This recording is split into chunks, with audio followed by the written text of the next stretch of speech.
ഞാൻ ഓർക്കുന്നത് എൻ്റെ വാപ്പ നമ്മൾ സ്കൂൾ പഠിക്കുന്ന സമയത്ത് ഞാനും എൻ്റെ പെങ്ങളും രണ്ടുപേരും ഒരു ക്ലാസ്സിലാണ്. രണ്ടാളും സ്കൂളിൽ നിന്ന് അന്ന് എക്സ്കർഷൻ കൊണ്ടുപോകാന്ന് പറയാ, ടൂർ ഒന്നും പറയില്ലേ, എക്സ്കർഷൻ കൊണ്ടുപോകാന്ന സ്കൂളിൽ നിന്ന് പറയാ. അങ്ങനെ അവിടുന്ന് 50 ഉറുപ്പ്യ കൊടുത്താൽ ടൂർ പോകാൻ കഴിയും. എക്സ്കർഷൻ അന്ന് കടല് കാണാനും അതുപോലെ അല്ലെങ്കിൽ ഒരു ചുരം കയറിയ ടൂറായി. ആ സമയത്ത് എൻ്റെ പെങ്ങളെ വാപ്പച്ചി എന്ത് ചെയ്യും, എക്സ്കർഷൻ ടൂർ പോകാൻ വിട്ടു 50 ഉറുപ്പ്യ കൊടുത്തിട്ട്. എന്നോട് പറഞ്ഞു, ഇങ്ങക്ക് പൈസ ഇല്ല, ഇങ്ങക്ക് ഇൻഷാ അല്ലാഹ് നിങ്ങൾ ആൺകുട്ടിയല്ലേ, നിങ്ങൾ ഇൻഷാ അല്ലാഹ് നിങ്ങൾക്ക് വലുതാകുമ്പോ കുറെ സ്ഥലത്ത് പോവാം എന്ന് പറഞ്ഞു. അന്ന് ഞാൻ കുറെ കരഞ്ഞു നോക്കി, പക്ഷെ വിഷയം നടന്നില്ല. വാപ്പ അപ്പോഴും പറഞ്ഞു, നിങ്ങൾ ആൺകുട്ടിയാണ്, അതുകൊണ്ട് നിങ്ങൾക്ക് കുറെ സ്ഥലത്ത് പോവാന്ന് പറഞ്ഞു. സുബ്ഹാനല്ലാഹ്, എന്റെ പെങ്ങള് അന്ന് പോയതേക്കാരൻ ടൂറ്, പിന്നെ ഓള് ടൂർ പോയില്ല. ഞാനിന്ന് അൽഹംദുലില്ലാഹ് ബൈത്തുൽ മുഖദ്ദസിൽ പോവാൻ കഴിഞ്ഞു, മദീനയിൽ പോവാൻ കഴിഞ്ഞു, ബഗ്ദാദിലെത്താൻ കഴിഞ്ഞു. അൽഹംദുലില്ലാഹ് ലോകത്തിന്റെ വിവിധ ഭാഗങ്ങളിലെത്തി. ഇന്ന് അൽഹംദുലില്ലാഹ് തിരുവനന്തപുരം പൂഴനാട് എന്ന് പറയുന്ന സ്ഥലത്തും എത്തി.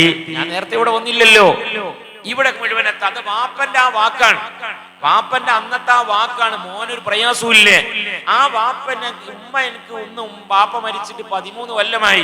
അള്ളാഹു ഉപ്പന്റെ ഖബറിലേക്ക് മജ്ലിസിന്റെ സവാബ് എത്തിക്കട്ടെ. സുബ്ഹാനല്ലാഹ്, ഉമ്മാക്ക് അള്ളാഹു ആഫിയത്തുള്ള ദീർഘായുസ്സ് നൽകട്ടെ. എന്റെ ഉമ്മയും എന്റെ കൂടെയുണ്ട്. ഞാൻ ഇങ്ങോട്ട് വരുമ്പോ എന്റെ ഉമ്മയെ, അതുപോലെ എന്റെ ഭാര്യ, എന്റെ മക്കളെയൊക്കെ അവിടെ മാറ്റി നിർത്തി. 35 ആളുകൾക്ക് പുറമെ അവരും ഉണ്ട്. അവരൊക്കെ മാറ്റി നിർത്തിയിട്ടാണ് ഞാൻ ഈ മജ്ലിസിലെത്തിയത്. അപ്പം എനിക്കൊരു വിളി വരുന്നുണ്ട്, ബഹുമാനപ്പെട്ട ജലാലുദ്ദീൻ ചിസ്തി റളിയല്ലാഹു അൻഹുവിന്റെ. അവര് പറയാൻ, നിങ്ങൾ ഇങ്ങോട്ട് വാ, നിങ്ങൾ ഇങ്ങോട്ട് വാ, ഈ പാവപ്പെട്ട മുഅ്മിനീങ്ങളുടെ ഹദറത്തിൽ ഒന്ന് എത്തണം എന്ന് അവിടുത്തെ ഒരു അംഗീകാരം ഉണ്ടായത് കൊണ്ടാ എത്തിയത്. കഴിഞ്ഞ വർഷം, ഈ വർഷം കാസർഗോഡ് മാലിക് ദീനാറിന്റെ ഉറൂസിൽ പങ്കെടുത്തപ്പോ സാധുവായ എന്റെ മനസ്സിൽ ഇങ്ങനെ പറയാതെ പറഞ്ഞുപോയി, ചെറിയ മുത്തഅല്ലിമാകുന്ന കാലത്ത്, ചെറിയ മുത്തഅല്ലിമായ കാലത്ത് ഒരുപാട് തവണ അവിടെ സിയാറത്തിന് പോയിട്ടുണ്ട്. പക്ഷേ അവിടുത്തെ ഉറൂസിൽ ഒരു പ്രസംഗിക്കാൻ, ഇല്ലെങ്കിൽ ഒരു പ്രാർത്ഥന നടത്താൻ ഭാഗ്യം ലഭിക്കുമോ എന്ന് ഞാൻ ആലോചിച്ചിട്ടില്ല. എന്റെ ഉപ്പയുടെ വാക്കാണ്, എന്റെ ഉപ്പയുടെ വാക്കാണ്. ഉപ്പയും ഉമ്മവും ഏതോ ആവട്ടെ, എഞ്ചിനീയർ ആവട്ടെ, ഡോക്ടർ ആവട്ടെ, കൃഷിപ്പണിക്കാരനാവട്ടെ, കടലിലേക്ക് മീൻ പിടിക്കാൻ പോകുന്നവനാകട്ടെ, മാംസ കച്ചവടക്കാരനാവട്ടെ, റോഡടിച്ചു വരുന്നവനാകട്ടെ, വാപ്പ വാപ്പയാണ്, ഉമ്മ ഉമ്മയാണ്. അത് തങ്ങളായിക്കൊള്ളണമെന്നില്ല, ഉസ്താദായിക്കൊള്ളണമെന്നില്ല. വാപ്പയെ വാപ്പയായി കാണണോ. നമ്മുടെ ഏറ്റവും വലിയ ശൈഖ് ആരാണ്? വാപ്പയാണ്. ബഹുമാനപ്പെട്ട ശൈഖ് ജലാലുദ്ദീൻ ചിസ്തിയല്ല നമ്മുടെ വലിയ ശൈഖ്. നമ്മളെ വലിയ ശൈഖ് ആരാണ്? വാപ്പയമ്മയാണ്. വാപ്പനിമ്മനെയും വെറുപ്പിച്ചിട്ട് നമ്മള് ജലാലുദ്ദീൻ ഈ ചിസ്തി മഹാനവറുടെ ഹദറത്തിലെത്തിയാൽ വാപ്പന്റെ സമ്മതമായി പോവാം. അവര് പറയും നമ്മളോട്, വാപ്പന്റെ സമ്മതമായി പോവാം. വാപ്പനോട് ഉമ്മനോട് തെറ്റിയിട്ട് പൊരണ്ടാക്കിയാ പൊര കയറൂല.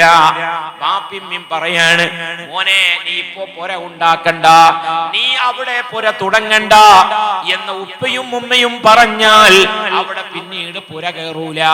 അപ്പൊ പൊരുത്തം വേണം, ബാപ്പനിമ്മനെയും പൊരുത്തമാണ്. ആ പൊരുത്തം കിട്ടിയില്ലെങ്കിൽ കഴിയൂല. ചിലപ്പോ നമ്മൾ കല്യാണമൊക്കെ കഴിക്കുമ്പോ നമ്മളെ ഉമ്മാര് ചിലപ്പോ ഇങ്ങനെ പ്രശ്നങ്ങളൊക്കെ ഉണ്ടാക്കും നമ്മളെ പെണ്ണുങ്ങളോട്. അയക്കൊന്നും നമ്മൾ കിടക്കേണ്ട ആവശ്യമില്ലേ, അയക്കിടക്കേണ്ട ആവശ്യം നമ്മൾ രണ്ടാളോടും പറയാം. ഭാര്യനോട് പറയാം, നിനക്ക് എന്നോട് നല്ല ഇഷ്ടമല്ലേ? ആ ഇഷ്ടമാണ്, എന്നാൽ എന്റെ ഉമ്മനെ ഇഷ്ടം വെച്ചോ, അത്രേ മാത്രമേ എന്നോട് പറയാനുള്ളൂ. അല്ലാതെ അതിന് സൈക്കിൾ എടുക്കാൻ കൂടിയാൽ എന്ത് ചെയ്യും, ഭയങ്കര പ്രശ്നം ഉണ്ടാവുക. എന്നാൽ എന്റെ എടുക്കൽ ഒരു കേസ് മസ്ലഹത്തിന് വേണ്ടി വന്നു. ആ മസ്ലഹത്തിന് വന്നപ്പോ ഈ മരുമകൾ തന്നെ ഇവിടെ പറയാം, മരുമകള് ഉമ്മനെ കുറിച്ച് ഇങ്ങനെ പറയാണ്, എന്റെ ഈ തള്ളനെ എനിക്ക് പൊറപ്പിക്കാൻ കഴിയൂല. മരുമകള് പറയാണ്, ഭർത്താവിന്റെ ഉമ്മയെ കുറിച്ച് പറയാണ് തള്ളാന്ന്. ഞാൻ പറഞ്ഞു, പ്രശ്നം പരിഹരിക്കാൻ വേണ്ടിയാണല്ലോ നമ്മൾ പറഞ്ഞത്, അതുകൊണ്ട് തള്ളാന്ന് നീ ഒരിക്കലും പറയില്ലേ. അല്ല ഉസ്താദെ, ഞാൻ അങ്ങനെ തന്നെ പറയുള്ളൂ. ഞാൻ പറഞ്ഞു, ഇപ്പൊ അങ്ങനെ പറയില്ലേ, നീ നാളെ പറഞ്ഞോ, എന്നാലും ഇവിടെ എന്റെ മുമ്പ് അങ്ങനെ പറയില്ല, ഞാൻ പ്രശ്നം ഒന്ന് പരിഹരിക്കാൻ പറ്റുമോ നോക്കട്ടെ. അല്ല ഉസ്താദെ, ഞാൻ അങ്ങനെ തന്നെ പറയുള്ളൂ. അപ്പൊ എനിക്ക് തോന്നി, എന്താ ഈ പെണ്ണിന് ഭയങ്കര ഒരു പ്രശ്നം ഉണ്ടല്ലോ, ഭയങ്കര ഒരു പ്രശ്നം ഉണ്ടല്ലോ, എന്താ എനിക്ക് ഇത്ര വലിയ പ്രശ്നം? അപ്പൊ ഓളോട് ചോദിച്ചപ്പോ ഓള് പറഞ്ഞു, ഉസ്താദെ, ഇന്റെ പൊരയിലുള്ള ഫ്രിഡ്ജ് തുറക്കണമെങ്കിൽ ഈ തള്ളന്റെ സമ്മതം വേണം. ഫ്രിഡ്ജ് തുറക്കാനേ അവിടെ അങ്ങനത്തെ ഭരണുണ്ടോ?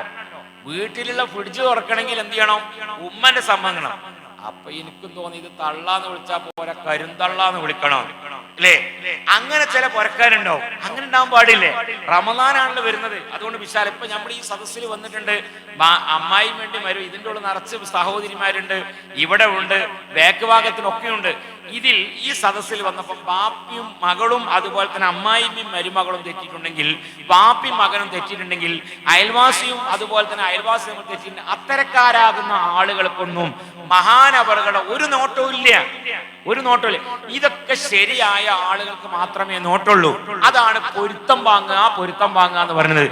അങ്ങനെ ഞാൻ ഗൾഫ് നിൽക്കുമ്പം ഈ വില്ലാതം കമ്പനി, അതുപോലെ വലിയ ക്ലോക്ക് ടവർ, നിങ്ങൾ കണ്ടില്ലേ മക്കത്തിലെ ക്ലോക്ക് ടവർ, ഇതൊക്കെ ഉണ്ടാക്കിയ വലിയ വില്ലാതം കമ്പനിയാണ്. ഇതിൽ ഒരാൾക്ക് ജോലി കിട്ടിയാൽ അൽഹംദുലില്ലാ ഓൻ കഴിച്ചിലായി വില്ലാതം കമ്പനിയിൽ. അങ്ങനെ എന്നോട് പറഞ്ഞു, ഉസ്താദ് നിങ്ങൾ പരിചയമുണ്ടല്ലോ അതിലുള്ള ഒരാളെ, അദ്ദേഹത്തിനോട് വിളിച്ചു പറഞ്ഞാൽ എനിക്കൊരു ജോലി കിട്ടും. നല്ലോണം ശ്രദ്ധിക്കണം എല്ലാവരും. ഇപ്പൊ SSLC പരീക്ഷ എഴുതുന്ന സമയമാണ്. എല്ലാവരും പരീക്ഷ എഴുതിയവരും എഴുതാനുള്ളവരും എഴുതിക്കൊണ്ടിരിക്കുന്ന ആളുകളും ഒക്കെ ശ്രദ്ധിക്കുക. അങ്ങനെ സുബ്ഹാനല്ലാഹ് ഇവനോട് പറഞ്ഞപ്പോ ഞാൻ പറഞ്ഞു ആയിക്കോട്ടെ എന്നാലും ഞാൻ നാക്കാന്ന് പറഞ്ഞു. അങ്ങനെ ഞാൻ വിളിച്ചിട്ട് പറഞ്ഞു, ഓന്റെ ബയോഡാറ്റ നോക്കുമ്പോ മാഷാ അല്ലാഹ്, ഓന്റെ CV നോക്കുമ്പോ എല്ലാം ഒരുപാട് കമ്പനിയിൽ ഓൻ ജോലി ചെയ്തിട്ടുണ്ട്. ഈ CV ഇങ്ങനെ നോക്കിയാൽ എവിടെ ഓന് ചാൻസാണ്. മാഷാ അല്ലാഹ്. അങ്ങനെ ഞാൻ ഈ കമ്പനിയിലെ മുദീറിനായിട്ട് ഞാൻ പരിചയമുണ്ട്, മൂപ്പരോട് പറഞ്ഞപ്പോ ഓന്റെ CV നോക്കുമ്പോ മാഷാ അല്ലാഹ്, അപ്പൊ ആള് നല്ല ഉഷാറാണ്. അങ്ങനെ ഇവന്റെ അസിസ്റ്റന്റ് സെക്രട്ടറി ആയിട്ട്, ഓഫീസിലെ അസിസ്റ്റന്റ് സെക്രട്ടറി ആയിട്ട് ജോലി എടുത്തു. എത്ര ശമ്പളം? 8000 റിയാൽ. 8000 റിയാൽ എന്ന് പറഞ്ഞാൽ എത്ര റുപ്യ ഉണ്ടാവും? നിങ്ങളെ പൂയനാട്ടിൽ എത്ര ഉണ്ടാവും? 1 ലക്ഷം. എത്ര ഉണ്ടാവും? 4000 റിയാലിന് എത്ര ഉണ്ട്? 1 ലക്ഷം. 8000 റിയാലിന് എത്രയായി? 2 ലക്ഷം റുപ്യ. പിന്നെയോ 2 ലക്ഷം റുപ്യ മാസം ശമ്പളം. നിങ്ങൾക്ക് അങ്ങനത്തെ ജോലിയാക്കി തന്നെ എങ്ങനെ ഉണ്ടാവും? പ്രാത്താവോ? 2 ലക്ഷം റുപ്യ ശമ്പളം ഉണ്ട്. പിന്നെയോ 3 മാസം കമ്പനിയിൽ കണ്ടിന്യൂ ആയി ജോലി ചെയ്താൽ നല്ല കൊറോള ഇല്ലെങ്കിൽ ക്യാമറിന്റെ നല്ലൊരു കാറ്, മാഷാ അല്ലാഹ് 80,000 റിയാലിന്റെ കാറ്. നമ്മളെ നാട്ടിൽ കൂട്ടിയാൽ ഒരു 25 ലക്ഷം റുപ്യന്റെ കാറ്. പിന്നെ 1 കൊല്ലം കഴിഞ്ഞ ഫാമിലിയെ കൊണ്ടുവരാനുള്ള സൗകര്യം. 1500 റിയാൽ എല്ലാ മാസം എന്തിനു കൊടുക്കും? റൂമിന് റെന്റ് കൊടുക്കും. മലയാളികളായതുകൊണ്ട് 1500 റിയാൽ കമ്പനിയിൽ നിന്ന് കിട്ടിയാൽ 100 റിയാലിന്റെ റൂം എടുത്തിട്ട് ബാക്കി 1400 പോക്കറ്റിലിടും. കാരണം എവിടെയെങ്കിലും വല്ല റബ്ബർ തോട്ടം, നമ്മുടെ റബ്ബർ തോട്ടം ഉണ്ടോ? കാരണം കോലം കണ്ടിട്ട് ഇങ്ങനെ തോന്നുന്നുണ്ട്. റബ്ബർ വാങ്ങാ, ഇല്ലെങ്കിൽ വല്ല ബിൽഡിംഗ് വാങ്ങാ, ഇല്ലെങ്കിൽ വല്ല ബോട്ട് വാങ്ങാ, അല്ലെ? മീൻ പിടിക്കാൻ പോകുന്ന ആളുകളല്ലേ എന്നിങ്ങനെ കരുതി സുബ്ഹാനല്ലാഹ് ഇങ്ങനെ കരുതി. ഇപ്പൊ 1400. മലയാളികൾ ജീവിക്കൂലല്ലോ. മലയാളികൾ എപ്പോഴും ടെൻഷനാണ്. എപ്പോഴും മക്കളെ കാര്യം ആലോചിച്ചുകൊണ്ടിരിക്കുകയാണ്, പേരക്കുട്ടികളെ കാര്യം ആലോചിച്ചുകൊണ്ടിരിക്കുകയാണ്. മകളെ കാര്യങ്ങളൊക്കെ കഴിഞ്ഞാൽ പിന്നെ എന്തിനാ നമ്മൾ അതിനെപ്പറ്റി ആലോചിക്കേണ്ട ആവശ്യം? മകളെ കല്യാണം കഴിഞ്ഞ് വിട്ട് കഴിഞ്ഞാൽ ഓർക്കൊരു പുതിയാപ്പളുണ്ട്, ആണെങ്കിൽ ഓള് നോക്കിക്കോട്ടെ, പിന്നെ നമ്മൾ നോക്കണോ? അതിന്റെ ആവശ്യമൊന്നുമില്ലേ. നമ്മൾ അവരെ കാര്യത്തിൽ പിന്നെ ഇങ്ങനെ ടെൻഷൻ അടിക്കുകയാണ്. ഒരു ടെൻഷൻ അടിക്കേണ്ട ആവശ്യമില്ല. നമ്മൾ അവരെ മക്കളെ കല്യാണം കഴിഞ്ഞ് വിട്ടാൽ പിന്നെ പുയ്യാപ്പള നോക്കട്ടെ ഓളെ, പിന്നെ ഓക്കൊരു കുട്ടി ഉണ്ടാവും. പടച്ചോനെ ഇനിയിപ്പോ ഒരു പേരക്കുട്ടിക്ക് വരയറ്റണം. നാളൊരു കാക്ക ഇങ്ങനെ ടെൻഷനാകുക. എന്തിനാ ഇങ്ങനെ ടെൻഷനാകും? ഒന്നുമില്ല, എന്റെ പേരക്കുട്ടിക്ക് ഒരു പൊരണ്ടാണ്. ഞാൻ പറഞ്ഞു, എന്തിനാ നിങ്ങൾ പേരക്കുട്ടിന്റെ കാര്യം? നിങ്ങളെ മകളെ കല്യാണം കഴിച്ചില്ലേ, ഇനി എന്തിനാ നിങ്ങൾ പേരക്കുട്ടിന്റെ കാര്യം ആയിരിക്കും ഉണ്ടെങ്കിൽ കൊടുക്കാൻ? അതിനെ ഈ ടെൻഷനായിട്ടാണ് അറ്റാക്ക് വരുന്നത്. ടെൻഷൻ കൂടുതലുണ്ടായാൽ അറ്റാക്ക് ഉണ്ടാവും. അതുകൊണ്ട് മനസ്സൊക്കെ ഫ്രീ ആക്കി വിടി. 15 വയസ്സ് പൂർത്തിയായി കഴിഞ്ഞാൽ പിന്നെ മക്കളൊന്നും നോക്കേണ്ട കടമയൊന്നും നമുക്കില്ല. 15 വയസ്സായാൽ ആൺകുട്ടികളോട് ചോദിക്കുക, എടാ 15 വയസ്സ് കഴിഞ്ഞ് ഇനി എന്റെ മേലുള്ള കടമ എന്താ വെച്ചാൽ എനിക്കൊരു കല്യാണം കഴിച്ചു തരുന്നതാണ്. അതിന് മഹറിന് കഴിവുണ്ട് എൻ്റെ അടുത്ത്? ഇല്ല വാപ്പച്ചി, എനിക്കിപ്പോ മൊബൈൽ റീചാർജ് ചെയ്താൽ തന്നെ പൈസ അഡ്ജസ്റ്റ്മെന്റ് ചെയ്ത് പോവാണ്. എന്നാ പിന്നെ ഞാൻ നോമ്പ് ഒറ്റ മോനെ ഓനോട് പറയണം. ഇതാണ് നിക്കാഹിന്റെ മുമ്പ് ഉസ്താദ് ഖുത്ബ ഓതുന്നത്.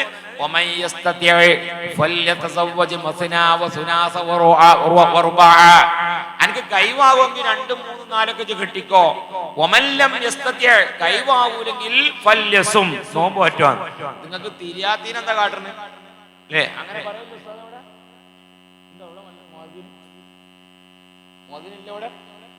പറയല്ലേ? പറയുന്നുണ്ട്. അക്കെല്ലോടത്തും സംയുക്തമായ കേസാണ്. അപ്പൊ അതാണ് ഈ പറയുന്നത്. ഇത് നിങ്ങൾക്ക് തിരിയാത്തോണ്ടാണ്. കൈവാവൂല്ലെങ്കിൽ നോമ്പ് വെൽക്കാനാ പറഞ്ഞത്. 15 വയസ്സ് കഴിഞ്ഞാൽ സുബ്ഹാനല്ലാഹ് നമുക്ക് അത്രേ ബാധ്യതയുള്ളൂ. ഇപ്പൊ SLC കഴിഞ്ഞിട്ട് ഒരു കുട്ടി +1 പോണില്ല. നിങ്ങൾ ടെൻഷനാവും. ഇപ്പൊ ടെൻഷനാവും, ഉസ്താദെ ഓനെ +1 പോണില്ല. ഒറ്റ ചോദ്യം ചോദിക്കാൻ പാടുള്ളൂ, ഓനെ SLC എത്ര ഉണ്ട്? അങ്ങനെ A+ വല്ലാതൊന്നുമില്ല. എന്നാലും അവിടെ പോകാം. പോണ്ടേ? ഞാൻ പോണില്ല. അപ്പൊ എന്നാ പോണ്ട. ഒയ്ക്ക മകനെ എന്ന് ഒരട്ടം പറയാ. പിന്നെയും പറയാം ഞാൻ പോണില്ല വാപ്പച്ചിയെ എന്ന് പറഞ്ഞാൽ എന്നാ പോണ്ട, ഞാൻ അടുത്ത പരിപാടി എന്നാ വേഗം പണിക്കിറങ്ങിക്കോ, കാരണം തിന്നാണ്ടാക്കണ്ടേ. ഇല്ലെങ്കിൽ എന്ത് ഹോട്ടൽ പണിക്ക് പോവുക, ഇല്ലെങ്കിൽ കൃഷിപ്പണിക്ക് പോവുക, ഇല്ലെങ്കിൽ മീൻ പിടിക്കാൻ പോവുക, അല്ലെങ്കിൽ കച്ചവടം ചെയ്യാൻ പോവുക, ആ പണിക്ക് പോകണം. പഠിച്ചിട്ടില്ലെങ്കിൽ പിന്നെ ഇനി അതല്ലേ അടുത്ത ചാൻസ്. പിന്നെ എന്താ പഠിച്ചിട്ടില്ലെങ്കിൽ പിന്നെ അടുത്ത ചാൻസ് അല്ലേ, തിന്നണ്ടേ. അപ്പൊ പഠിക്കുകയാണെങ്കിൽ വാപ്പ എന്നെ നോക്കും, പഠിക്കണില്ലെങ്കിൽ പിന്നെ ഇനി എന്നെ നോക്കണം. സുബ്ഹാനല്ലാഹ്. അപ്പൊ തോന്നുന്നു എന്താ പിന്നെ പഠിച്ചാൻ പോകാനല്ലേ, അതിന് പിന്നെ ടെൻഷനാക്കാൻ നിൽക്കണ്ട, മന്ദിർ ചൂതാൻ പോകാൻ നിൽക്കണ്ട. സുബ്ഹാനല്ലാഹ്. അപ്പൊ റെഡിയായി. അപ്പൊ ഒറ്റ വട്ടം പറയാം, നമ്മൾ ഓന്റെ വേക്കിൽ സൈക്കിൾ ഇങ്ങനെ കൂടുമ്പോഴാ പ്രശ്നമുള്ളു. ചില പെണ്ണുങ്ങൾക്കൊക്കെ ഭയങ്കര പ്രശ്നം തന്നെ, ഉസ്താദേ എന്റെ കുട്ടി തീരെ ഭക്ഷണം കഴിക്കുന്നില്ല, തീരെ ഭക്ഷണം കഴിക്കുന്നില്ല. ഞാൻ പറയില്ല എന്താ പറയുക, അതിനെ മരുന്നൊന്നും കൊടുക്കണ്ട, ദശമൂലാരിഷ്ടം പാരാരിഷ്ടം കൊടുത്താൽ തീറ്റല്ലാത്ത കുട്ടികളാണ് തീറ്റ കൊടുക്കും. 2 ദിവസം തീറ്റ കൊടുക്കാക്ക, തീരെ വൈകുന്നേരം ആകുമ്പോൾ തിന്നാൻ വരുമോ, വരുമോ? വയറാണ് കാലിയായ ശരിക്കും മണ്ടിയാണ് വരും. വയറ് കാലിയായ ഒരു പ്രശ്നം ഉണ്ടാവില്ല. അപ്പൊ ഇത് രാവിലെ നല്ല അടിച്ച് കയറ്റിയാണ്, അത് തീരുന്നതിന് മുമ്പ് 10 പിന്നെയും കയറ്റിയാണ്, അത് തീരുന്ന മുമ്പ് പിന്നെ ഉച്ചക്ക് പിന്നെയും കയറ്റും. പിന്നെ ഇങ്ങനെ ഭക്ഷണം കഴിച്ച് നമ്മക്കന്നെ വേണോ? അപ്പൊ ആവശ്യമില്ല. ഞാൻ നിസാർ പാകം 1 കിലോ ഓറഞ്ച് കൊണ്ട് ഇവിടെ എത്തിയേ. അങ്ങനെ സുഖം നിസാർ ഡ്രൈവ് ചെയ്യാൻ ഓറഞ്ച് എത്ര പോയത് നമുക്കറിയില്ല, എന്റെ ടെലിഫോണിന്റെ അടിയിൽ കൂടെ അങ്ങനെ തിന്നന്നെയാണ്. അങ്ങനെ ഞങ്ങളിപ്പോ ഒന്നുമില്ലേ.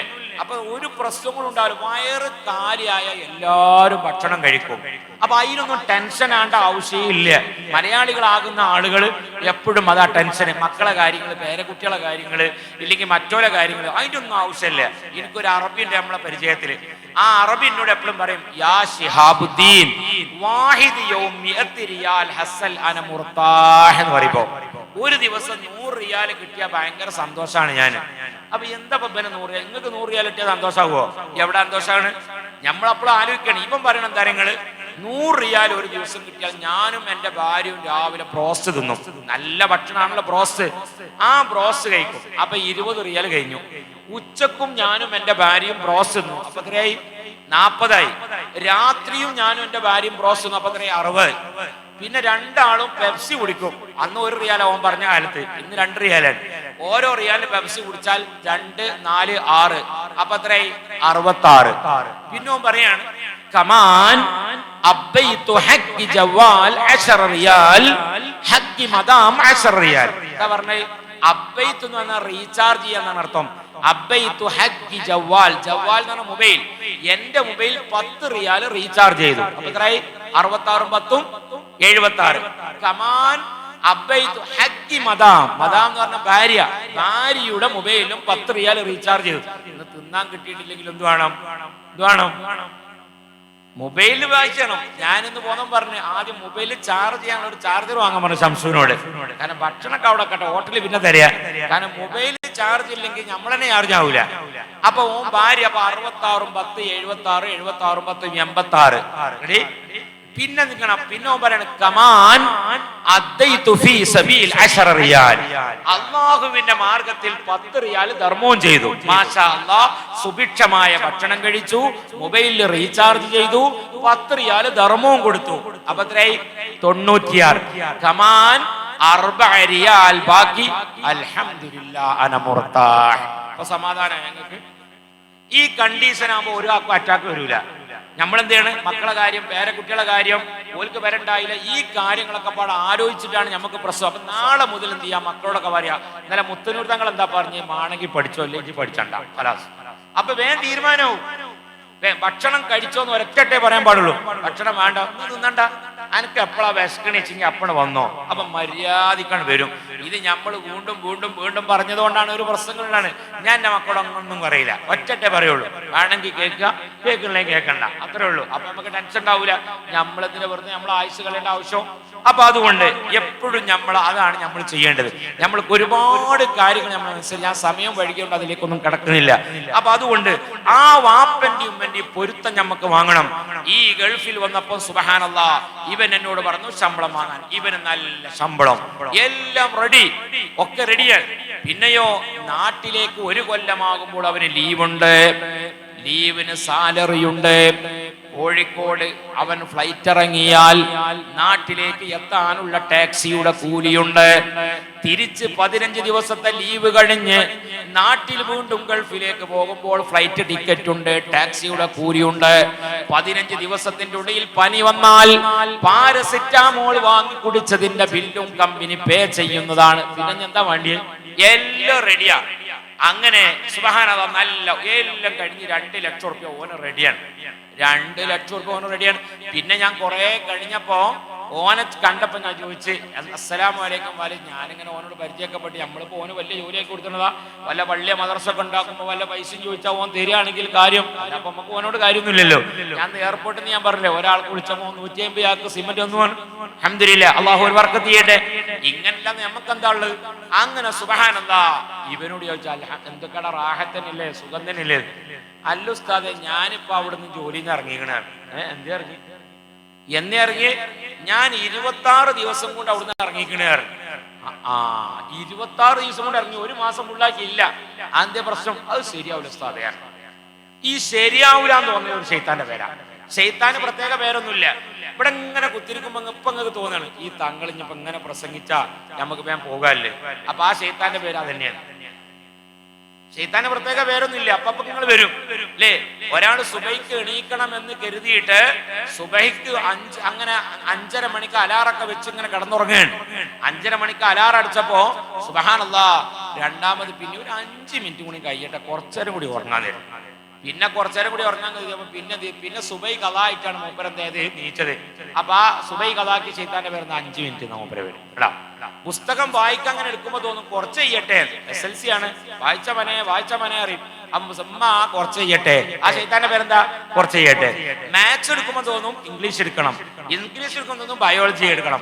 ഇത് തോന്നുന്നത് അതന്നെ ശൈത്താന്റെ പേര്. അപ്പൊ ശൈത്താന് കുറച്ച് കഴിയട്ടെ എന്ന് പറഞ്ഞാൽ അതൊരു ശൈത്താന്റെ പേര്. സമ്മ ഖൈർ ദാക ഖൈർ എന്നാണ് അറബിയിൽ പറയാ ശൈത്താന്റെ പേര്. സമ്മ ഖൈർ ദാക ഖൈർ. അങ്ങനെ ഇവൻ പറഞ്ഞു അത് ശരിയാവില്ല ഉസ്താദേ. അപ്പൊ ഞാൻ ഓനോട് പറഞ്ഞു, അനക്ക് എന്തോ ഒരു കാര്യമായൊരു പ്രശ്നമുണ്ട്. 2 ലക്ഷം ഉറുപ്പ്യ എനിക്ക് മാസം ശമ്പളം കിട്ടിയിട്ട് ഈ 2 മാസത്തിന് എനിക്ക് ഓരോ മാസം 2 ലക്ഷം ഉറുപ്പ്യ ശമ്പളം കിട്ടി അത് ശരിയാവൂല എന്ന് പറഞ്ഞാൽ അനക്കെന്തോ ഒരു കുഴപ്പമുണ്ട് എന്ന് പറഞ്ഞു. അതുകൊണ്ട് നീ ഒന്ന് ആലോചിച്ച് നോക്ക്, വാപ്പാനെ ജുമ്മാനെ ആരെങ്കിലും ഒരു പിത്തനെ കാട്ടിക്കണോ ചോദിച്ചു. ഇല്ല ഉസ്താദെ. ഞാൻ പറഞ്ഞു ഒന്ന് ആലോചിച്ച് നോക്കാറ്. ഓൻ 10 മിനിറ്റ് ഇങ്ങനെ ആലോചിച്ചിട്ട് ഓൻ പറഞ്ഞു, ഉസ്താദെ ഞാൻ ഒരു വിക്രസ് കാട്ടിക്കണതാണ്. അതിങ്ങോട്ട് പറയാൻ. അതെന്താ കേസം?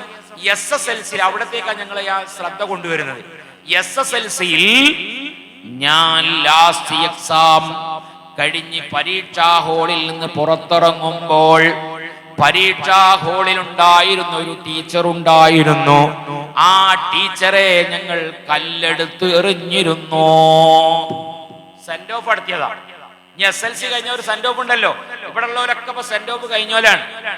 നിങ്ങൾ എന്തെങ്കിലുമൊക്കെ പുതിയ കഥ ഉണ്ടെങ്കിൽ നിങ്ങൾ ഇങ്ങോട്ട് പറഞ്ഞാൽ മതി, അടുത്ത സ്ഥലത്ത് നിന്ന് പറയാലോ, അടുത്ത സ്ഥലത്ത് നിന്ന് പറയാം. ഇങ്ങനെ പല ആളുകളുണ്ട്. സുബ്ഹാനല്ലാഹ് ആ കുട്ടി പറയുന്നു, ഞങ്ങൾ ലാസ്റ്റ് സബ്ജക്ട് എക്സാം കഴിഞ്ഞ് പരീക്ഷാ ഹാളിൽ നിന്ന് പുറത്തിറങ്ങുമ്പോൾ ആ സമയത്തുണ്ടായിരുന്ന ടീച്ചറെ ഞങ്ങൾ കല്ലെടുത്തെറിഞ്ഞിരുന്നു. സെന്റ് ഓഫ് പറഞ്ഞപ്പോ എന്താണ്? തിരിയണ ഫാൻ ഉണ്ടെങ്കിൽ അത് കേടെടുത്താ. അടുത്ത കൊല്ലം June 1 സ്കൂൾ തുറക്കുമ്പോൾ ഫാൻ തിരിയാൻ പാടില്ല. ഏതെങ്കിലും അല്ലെങ്കിൽ തന്നെ 4 ബാത്റൂം ഉണ്ടാകുക, അതിൽ 2 വെള്ളം വരുള്ളൂ. പിന്നെ ബാക്കി 2 ഉണ്ടാവും. അതിൽ വല്ല പൂളക്കൊമ്പ് തിരികെ പോന്നാൽ പിന്നെ എന്താവൂലല്ലോ, വല്ല കപ്പന്റെ കൊമ്പും ഒക്കെ തിരികെ വന്നാൽ പിന്നെ June 1 എന്ത് ചെയ്യുമ്പോ സ്കൂൾ തുറച്ചാണ് കുട്ടികൾ ബാത്റൂമിൽ വെള്ളമാക്കുമ്പോ നമുക്ക് ഭയങ്കര രസമാണ്. ഒരാൾ ബാത്റൂമിന്റെ ഉള്ളിൽ കുടുങ്ങിയിട്ട് അല്ലേ, ഒരു നായ്ക്കുട്ടി ഇങ്ങനെ കിടന്നുറങ്ങുമ്പോ നമുക്ക് റോഡ് സൈഡിൽ ഇങ്ങനെ പോകുമ്പോ ഒരു കല്ലെടുത്തിട്ട് എറിഞ്ഞു വരും. അപ്പൊ പേന്നറിഞ്ഞ ഒരു ഒച്ച നമുക്ക് ഭയങ്കര ഇഷ്ടമാണ് അല്ലേ. അത് ഞമ്മക്ക് എറിഞ്ഞാലും ഉണ്ടാവും ഒച്ച. നമ്മളെ തലക്ക് ഒരാൾ കല്ലെടുത്ത് എറിഞ്ഞാൽ ഒരു ഒച്ചയൊക്കെ ഞമ്മക്കും വരും. അപ്പൊ മറ്റൊരു ഭയങ്കര രസമാണല്ലോ. അപ്പൊ എന്നതുപോലെ ഇതാണ് സെന്റ് ഓഫ്. തണുപ്പിന് വേണ്ടി വെച്ച് പിടിപ്പിക്കട്ട മരമുണ്ടെങ്കിൽ ആ മരത്തിനെ നശിപ്പിക്കുക. ഇതൊക്കെയാണ് സെന്റ് ഓഫ്. അതുകൊണ്ട് സെന്റ് ഓഫ് നടത്താനുള്ള കുട്ടികളാണ് ഇവിടെയുള്ളത്. സെന്റ് ഓഫ് നടത്തിയവരാണ് ഇവിടെയുള്ളത്. പ്രിയപ്പെട്ട കൂട്ടുകാരെ, ഇവൻ ചെയ്തതെന്താ? ലാസ്റ്റ് സെന്റ് ഓഫിന്റെ അന്ന് ടീച്ചറെ കല്ലെടുത്ത് ഞങ്ങൾ എറിഞ്ഞിരുന്നു. അപ്പൊ ഞാൻ ചോദിച്ചാടാ, ഞങ്ങൾ എന്ന് പറഞ്ഞാല് നിങ്ങൾ വലിയ കല്ലോണ്ടേറ്റ് എറിഞ്ഞ് ഞങ്ങളൊക്കെ പാടെ കൂടിയിട്ട്? അല്ല ഉസ്താദേ, എറിഞ്ഞത് ഞാൻ തന്നെയാണ്. ഒരു 8 ആളുകൾ ഞങ്ങൾ ഒരു സഫായി നിന്നു. 8 ആളുകൾ ഞങ്ങൾ ഒരു സഫായി നിന്നു. ആ സഫിൽ നിന്ന് ഞാൻ ആ കല്ലെറിഞ്ഞത് ടീച്ചർ തിരിഞ്ഞു നോക്കുമ്പോൾ 8 ആളുകളെയും കാണുമ്പോൾ ആരാണ് എറിഞ്ഞതെന്ന് ടീച്ചർക്ക് തിരിയാൻ പാടില്ല. അതിനാണ് ഞങ്ങൾ 8 ആൾ നിന്നത്. അപ്പൊ ഇമാമ ഞാൻ ഇപ്പൊ നിങ്ങളെ മുമ്പിൽ ഇങ്ങോട്ട് ഇരിക്കാണ്, ഞാൻ ഇങ്ങോട്ട് തിരിഞ്ഞാൽ ഞാൻ ഇമാമായി. അപ്പൊ ഇങ്ങളൊക്കെ മൗമുമാണ്. നിങ്ങൾ ആരെങ്കിലും ഒരാൾ കല്ലെടുത്തെറിഞ്ഞാൽ അങ്ങനെ ഉണ്ടാവും. അതിനാണ് ഈ മെഹ്റാബിന് വലത്തേ ഡോറ് വേഗം വെക്കണം.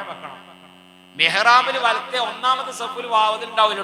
എപ്പോഴത് ഏറിട്ടെന്ന് അറിയാൻ പറ്റുമോ? കാരണം നിങ്ങളല്ല കൗമ്, എപ്പോഴത് ഏറിയാൻ പറ്റുമോ? സുബ്ഹാന ജല്ല ജലാലു, ഉടനെ ഇറങ്ങിക്കൊള്ളണം.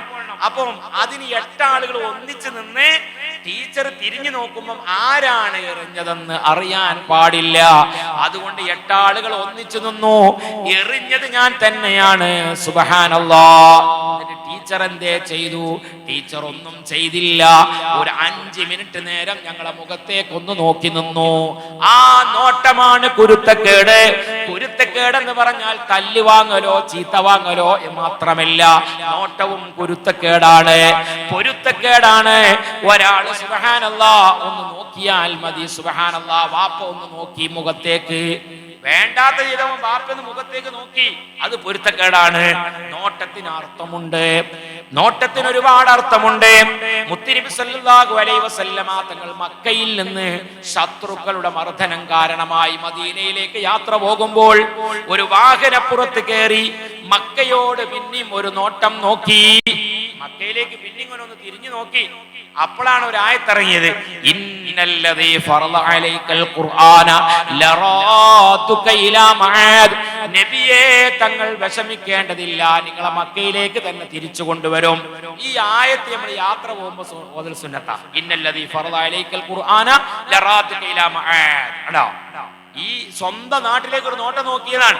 അപ്പൊ ആ നോട്ടം കൊണ്ട് ഒരു ആയത്തിറങ്ങിയാണ് അല്ലെ. ഗൾഫിലേക്കൊക്കെ പോകുമ്പോ 6 മാസം ലീവൊക്കെ കഴിഞ്ഞിട്ട് അവൻ അവസാനം 6 മാസം ലീവ് കഴിഞ്ഞ് കാറിൽ ഇങ്ങനെ കേറുമ്പോ അവസാനം പിന്നെ ഒരു നോട്ടമുണ്ട്. ആ 3 വയസ്സാകുന്ന കുട്ടിയെ കളിപ്പിച്ചതും ചിരിപ്പിച്ചതും ഐസ്ക്രീം വാങ്ങിക്കൊടുത്തതും ഒക്കെ അവന്റെ മുമ്പിലുണ്ട്. പ്രായമുള്ള വാപ്പയെയും ഉമ്മയെയും മുഖത്തേക്ക് നോക്കുമ്പോൾ അർത്ഥമുണ്ട്. ഈ ഞാൻ 2 വർഷം കഴിഞ്ഞ് ഗൾഫിൽ നിന്ന് വരുമ്പോൾ എന്റെ പ്രായമുള്ള ഉപ്പ ഇനി ഉണ്ടാകുമോ എന്ന് എനിക്കറിയില്ല, പ്രായമുള്ള ഉമ്മയെ എനിക്ക് കാണാൻ കഴിയുമോ എന്ന് എനിക്കറിയുകയില്ല. ഈ നോട്ടത്തിന്റെ അർത്ഥമാണ് ആ അർത്ഥം. സുബ്ഹാന ജല്ല ജലാലു. പലപ്പോഴും നമ്മൾ പോകുമ്പോൾ വാപ്പയുണ്ട്, തിരിച്ചു വരുമ്പോൾ വാപ്പയില്ല. ആ വാപ്പയുടെ മുഖത്തേക്ക് ഒന്ന് നോക്കുമ്പോൾ അതിനർത്ഥമുണ്ട്.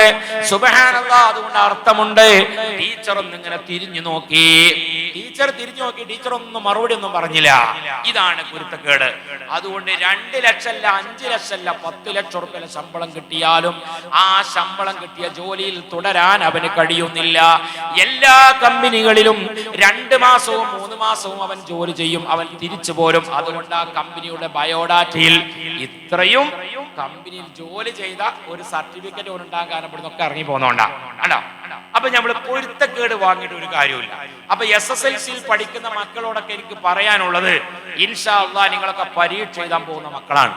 പരീക്ഷ എഴുതാൻ പോകുമ്പോ ആദ്യം വേണ്ടത് ബാപ്പന്റെ ഇമ്മനി പൊരുത്തം വാങ്ങണം. ബാപ്പന്റെ ഇമ്മനി പൊരുത്തം വാങ്ങാത്ത മക്കളാണെങ്കിൽ സുബ്ഹാനല്ലാഹ്, നിങ്ങൾ ഈ പരീക്ഷയിൽ ഫുൾ A+ വാങ്ങിയിട്ടും കാര്യമില്ല, ഒരു സംഗതി ഉണ്ടായിട്ടും കാര്യമില്ല, എല്ലാം തോറ്റുപോകും. അതുകൊണ്ട് ഇൻഷാ അല്ലാഹ് നമുക്ക് നമ്മളെ ഭാവി മെച്ചപ്പെടുന്നുണ്ടെങ്കിൽ നമ്മൾ ബാപ്പനും ഇമ്മനും നമ്മൾ ഉറപ്പിച്ചാൻ പാടില്ല. ബാപ്പിമ്മയാണ് നമ്മളെ ഏറ്റവും വലിയ ശൈഖന്മാര്.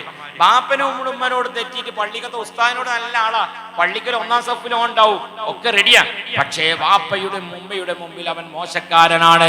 മഹാന്മാരാകുന്ന ഹദറത്തിൽ എത്തുമ്പോൾ, ആ മഹാന്മാരുടെ ഹദറത്തിൽ എത്തുന്നതിന് മുമ്പ് വാപ്പയോടും ഉമ്മയോടും പൊരുത്തപ്പെടിക്കണം. ഇനി സുബ്ഹാനല്ലാഹ്, പരിശുദ്ധമായ റമദാനാ വരുന്നത്. റമദാൻ വരുന്നതിന് മുമ്പ് ഭാര്യയോട് പൊരുത്തപ്പെടിക്കണം, ഭാര്യ ഭർത്താവിനോട് പൊരുത്തപ്പെടിക്കണം, വാപ്പയോട് മക്കൾ പൊരുത്തപ്പെടിക്കണം. കാരണമില്ലാതെ മക്കളെ ചീത്ത പറയാൻ പാടില്ല. വാപ്പമാര് ശ്രദ്ധിക്കണം. എപ്പോഴും ഇങ്ങനെ പറഞ്ഞുകൊണ്ടിരുന്ന അവര് കേറി വരും അല്ലേ. ഭാര്യ ഭർത്താവിനോട് പൊരുത്തപ്പെടിക്കണം. നിങ്ങളാരെയും ജീവിതത്തിൽ അങ്ങനെ പൊരുത്തപ്പെടിച്ചിക്കണോ? ഉണ്ടോ? ഭാര്യ ഭർത്താവിനോട്. അപ്പൊ ചിലർക്കൊരു സംശയം, സുബ്ഹാനല്ലാഹ്, പെണ്ണുങ്ങളോട് ഇപ്പൊ പൊരുത്ത, അല്ലെങ്കിൽ തന്നെ ഇപ്പൊ 2 ചപ്പാത്തി ഇങ്ങനെ മര്യാദക്ക് കിട്ടുന്നുണ്ട്. ഇപ്പൊ ഞാൻ 2 ചപ്പാത്തിയും കൂടി മുടങ്ങാനുള്ള വയലാ അപ്പൊ മുത്തനൂർ തങ്ങളെ വയത്. കാരണം ഇപ്പൊ ഓളോട് ഇപ്പൊ പൊരുത്തപ്പെടിക്കാൻ പോയാൽ അങ്ങനെ ഉണ്ടാവും. അല്ലെങ്കിൽ തന്നെ ഓളെ നാവ് ഈ നീള ഉസ്താദെ ഒന്ന് പറഞ്ഞാൽ 8 എണ്ണം പറയും. ഞാൻ ഓളോട് അങ്ങോട്ട് പൊരുത്തപ്പെടിക്കാൻ പോയാലോ? അറബികൾ മിസ്രികൾക്ക് ഒരു പ്രയോഗമുണ്ട്, എന്ന് പറഞ്ഞാൽ ഈ നീളണ്ടോളം നാവ് എന്നാണ് മിസ്രികളുടെ പ്രയോഗമാണ്. അതുകൊണ്ട് നാവ് നീളമുള്ള സഹോദരിമാരുണ്ടാവും. എന്ന് പറഞ്ഞാൽ 4 എണ്ണം പറയുന്നവരുണ്ട്. തിരിച്ചങ്ങോട്ടും പാടില്ല, തിരിച്ച് അങ്ങോട്ടും കടപ്പാടുണ്ട്, ഇങ്ങോട്ടും കടപ്പാടുണ്ട്. സുബ്ഹാനല്ലാഹ്. ഞാനിപ്പോ ബഗ്ദാദിലേക്ക് പോയപ്പോ എന്റെ ഭാര്യയെ കൊണ്ടുപോയിട്ടുണ്ട്, കൂടെ എന്റെ ഉമ്മയെ കൊണ്ടുപോയിട്ടുണ്ട്, ചെറിയ ഒരു കുഞ്ഞിനെ കൊണ്ടുപോയിട്ടുണ്ട്. 2,66,000 രൂപ എനിക്കും ചെലവാണ്. സുബ്ഹാനല്ലാഹ്. അപ്പൊ മറ്റേ മക്കളൊക്കെ ഉണ്ട്, 4-5 മക്കൾ അള്ളാഹു തന്നിട്ടുണ്ട്. അള്ളാഹു 5 മക്കളെ നന്നാക്കട്ടെ. ഒരു മോൻ മരിച്ചുപോയി, അള്ളാഹു സ്വർഗത്തിലേക്ക് കൈ പിടിച്ചു കൊണ്ടുപോകുന്ന മക്കളെ കൂട്ടത്തിൽ അള്ളാഹു ഉൾപ്പെടുത്തട്ടെ. അപ്പൊ ഇനി 4 മക്കൾ വേറെ ഉണ്ട്. അപ്പൊ ഇവര് പറയാണ്, പാപ്പച്ചിയെ നിങ്ങൾ ഞമ്മളെ കൊണ്ടുപോയില്ല. അപ്പൊ ഇനി അവരെ പ്രശ്നം തീർക്കാൻ വേണ്ടി ഇൻഷാ അല്ലാഹ് നാളെ മറ്റന്നാള് കൊടകിൽ പരിപാടിയാണ്. അപ്പൊ ഓലെ കൊണ്ടകാനുള്ള പ്ലാനിങ്ങിലാണ് ഇപ്പൊ ഞാൻ പോകുന്നത്. കണ്ടോ?